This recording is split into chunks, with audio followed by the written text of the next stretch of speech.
Good evening. Tonight we're going to start with lesson 15 with our fraction unit. I can find common units or numbers of units to compare two fractions.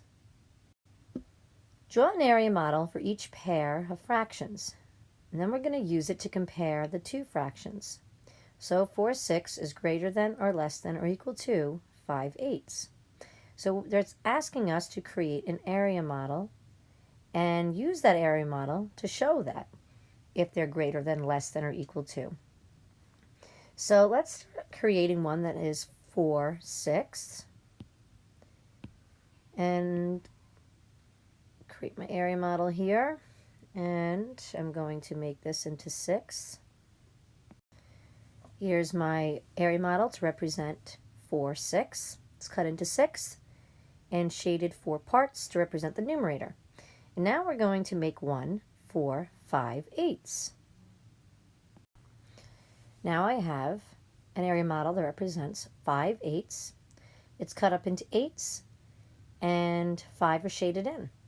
So now what we're going to do is we're now going to take and represent each one by kind of taking one of those area models and overlapping the other ones.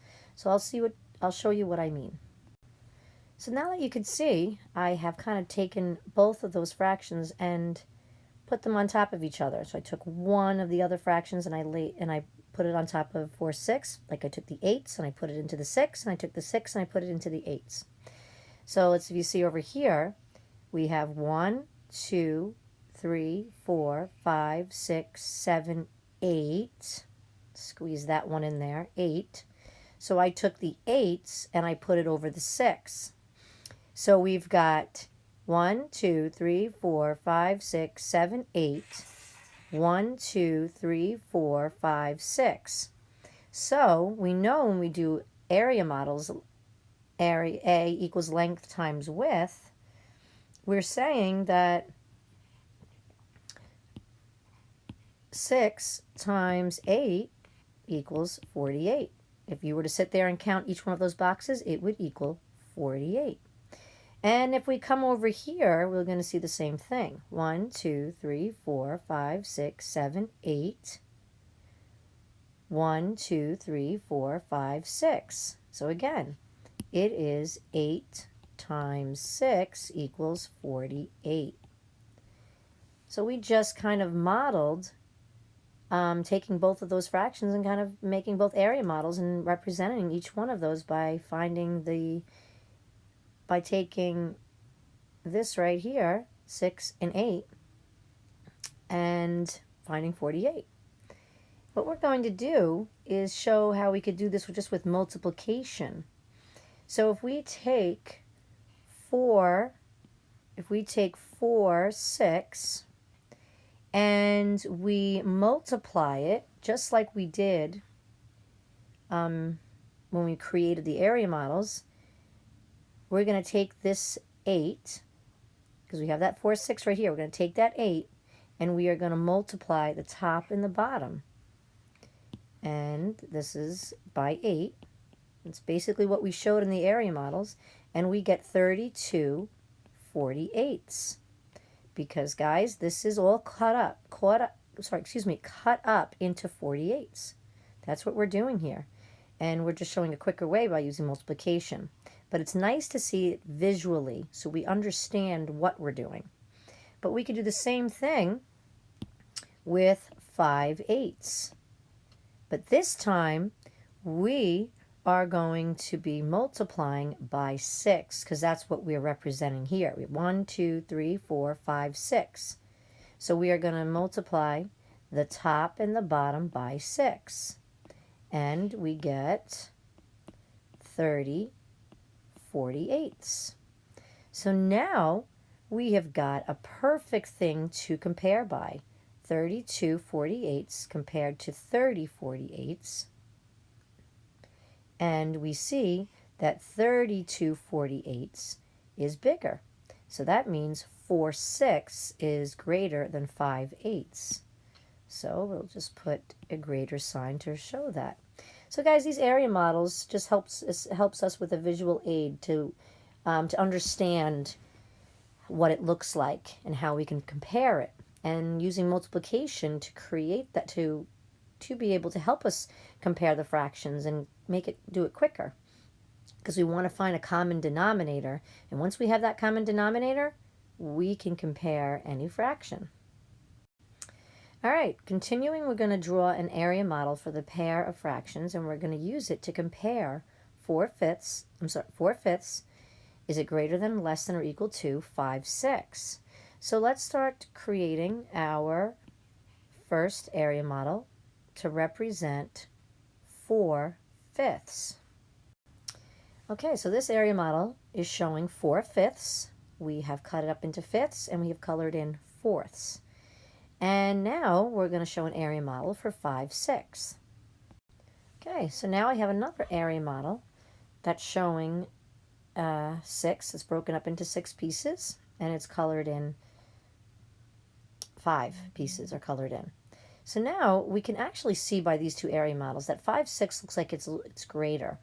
But if I want to try to find that common denominator, let's see if we can take the 6 and bring them into the fifths. So we could find what the common denominator is going to be and take the fifths and put it into the sixth and show what the common denominator is going to be. All right, so now what we did is we took the fifths here and we put them into the sixths, and we took the sixths and we placed them into the fifths. And once we do that, we can find the common denominator, and then we can compare them and show which one's greater than, less than, or equal to. So over here, remember, A equals length times width when we use area models. And we're seeing here 1, 2, 3, 4, 5, 6. There's our 6. And 1, 2, 3, 4, 5, length times width. 6 times 5 is 30. So we have it over here too. 1, 2, 3, 4, 5, 6. And then 1, 2, 3, 4, 5. 6 times 5, we have 30. So we use that formula, A equals length times width, that could help us using these area models to find the common denominator.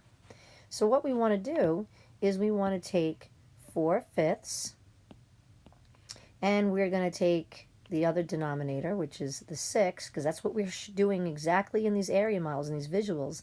We're going to take that and times it by 6.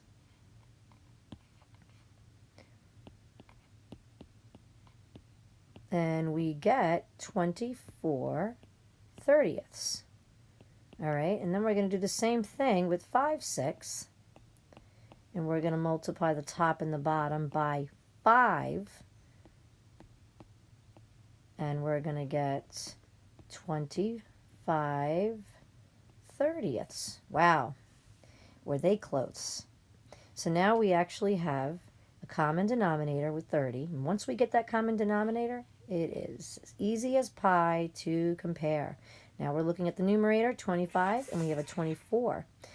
Just by 1, this is greater. So 5/6, it's very close to be close to 4/5.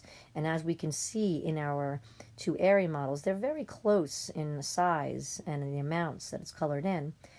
So 25/6, which is 25/30, is greater than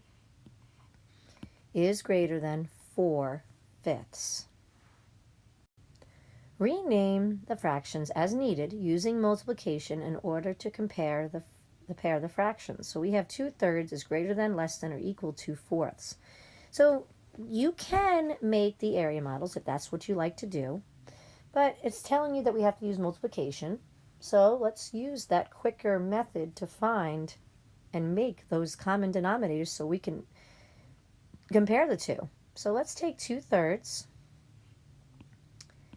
and 2/4, and we're going to take the denominator over here, the fourths, and we're going to multiply the top and the bottom by 4.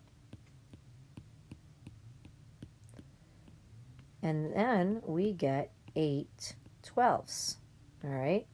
And now what we're going to do is we're going to do the same thing for this one. Take the thirds and we'll multiply the top and the bottom by thirds. And we get 6/12. So now, guys, we have found our common denominator, which is 12. And now we can look at the numerator and see which one is greater. Is it 8 or 6? So we know that 8/12 is greater, so the equivalent fraction of 8/12 was 2/3. So we see that 2/3 is greater than 2/4. All right, another one. Rename the fractions as needed using multiplication in order to compare the pair of fractions. So we want to see, is 4/7 greater than, less than, or equal to 1/2? So let's take our 4/7 and our half, and let's look for that common denominator. So what we're going to do, since we have the sevenths here, we need to take this 2 and multiply the top and the bottom by 2. So we're going to multiply the top and the bottom by 2 to get 8/14. All right, so it looks like we found the common denominator, which seems to be 14ths. So now I'm going to take this 7 and multiply the top and the bottom by 7. And take it by 7, and we get 7/14. Wow, so 4/7 and a half are very close in fractions. Now, we probably would not have been able to think that, because you would think that maybe 4/7 was greater, or a half, but just by looking at them. So it was very important for us to find that common denominator so we can compare them, because they were very close. Very close. They were off by 1/14 from each other.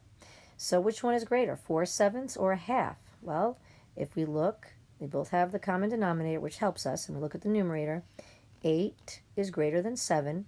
8/14 is an equivalent fraction to 4/7. So that means 4/7 is greater than a half. We're going to continue to do this. I mean, now what I'm seeing is what we call those improper fractions, but we're going to call them greater than 1. And so we need to first decompose each one. So let's decompose 5/4. And we get 4/4, because that's going to be our whole. And because we took 4/4 out of 5/4, we're left with 1/4. So this is equal to 1 1/4. So now we actually have to do the same thing for 9/8. And we're going to take 8/8 out of that to make a whole, and we're left with 1/8. And now we have 1 whole and an 1/8. All right, now that doesn't help us because they both have a whole. If this was a 2, this would automatically be greater. But since they each have a whole, we can't look at that now. We have to look at the fraction, 1/4 and 1/8, and see which one is greater. Well, they both have unlike denominators, so we got to find that common denominator to figure out which one of those fractions greater than 1 would be greater. So let's try to do that. So let's take 1/4,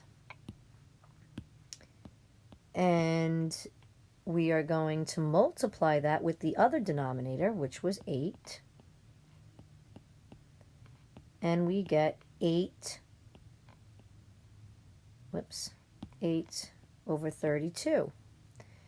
And then we're going to take 1/8 and multiply it with the 4ths, top and bottom by 4, and we get 4/32.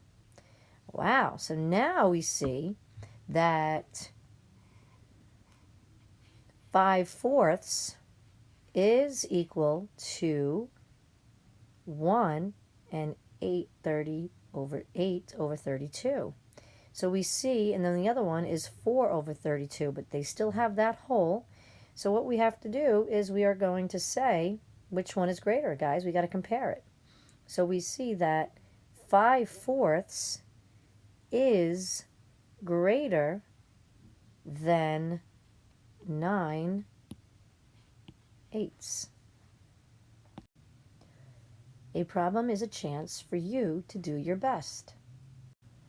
All right, problem number 1. Draw an area model for the pair of fractions and use it to compare the two. So please draw an area model for the half and 3/5, and then say which one is greater than, less than, or equal to. And I want to see your area models tomorrow. Second problem, draw an area model for the pair of fractions and use it to compare the two. Please draw an area model for 2/7 and 3/5, and then use it to compare 2/7 and 3/5. Which one is greater? And I want to see your area models tomorrow. All right, now we're going to rename the fraction as needed, but we're going to be using multiplication. So we'd like to see your work for this. So bring your work in tomorrow to show which one is greater, 8/9 or 2/3, or maybe they're equal. So figure it out using multiplication, and I want to see the work tomorrow. Rename the fractions as needed using multiplication in order to compare the two fractions here. But there are two fractions that are greater than 1, but use multiplication. It looks like you're going to have to decompose them and then figure them out. Okay, but I want to see your work tomorrow. Don't start because it's easy. Start because it's worth trying. Don't stop because it's hard. Stop because you've tried your best. Have a wonderful night.